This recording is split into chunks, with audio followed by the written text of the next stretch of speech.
ইসলাম যে বলেছে পর্দার বিষয়, এটা এমনি এমনি বলে নাই। ও কাজিন হয়, ওর সামনে এত ইয়া করার কি আছে, এইসব কনসেপ্ট চলবে না। পর্দাটা একদম ম্যান্ডেটরি। পরিবারের সালাম, পর্দা, অনুশাসন, এটা ম্যান্ডেটরি বিষয়।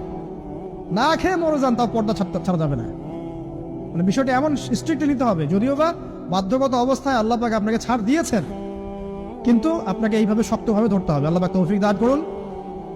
এর পাশাপাশি কিছু বিষয় বলবো যেগুলো মোটেই পরিবারে ঢোকানো যাবে না, এটা বলে শেষ করছে 2 মিনিট। এক, পরিবারের শিরক ঢোকানো যাবে না। শিরক কি কি, কত প্রকার, এটার জন্য কিতাবুত তাওহীদ নামে একটা বই আছে, পড়েন, ইনশাল্লাহ পারবেন। পরিবারে বেদাতি আমল ঢোকানো যাবে না। 2, 3, পরিবারে হারাম রিজিক ঢুকবে। ওই হারাম রিজিকের মানে টাকা দিয়ে আপনার রক্ত মাংস তৈরি হবে, এই রক্ত মাংস কিন্তু আল্লাহর অনুগত হবে না, ইল্লা মাশাআল্লাহ।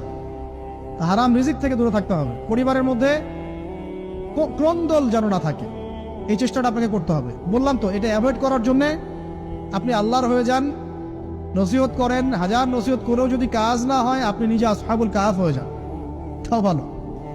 পরিবারের মধ্যে অপসংস্কৃতি যেন না ঢোকে, পরিবারের মধ্যে অশ্লীলতা যেন না ঢোকে। পরিবারে এখনকার চলমান যে ফিতনাগুলো চলছে, এই যে ডিভাইসের মাধ্যমে, গেমিং এর মাধ্যমে, এই যে আপনি বলেন পাবজি টাবজি, ফ্রি ফায়ার, হাবিজাবি, হ্যাঁ, ইন্টারনেট সেকশনের যে নগ্নতা, তারপরে অনলাইনে যে জুয়া ঢুকেছে, লুডু ঢুকেছে, কত কি ঢুকেছে, আমি আসলে এগুলো শুনেছি, আমি দেখিনি এগুলো কিছু, আমি যা শুনি এগুলো।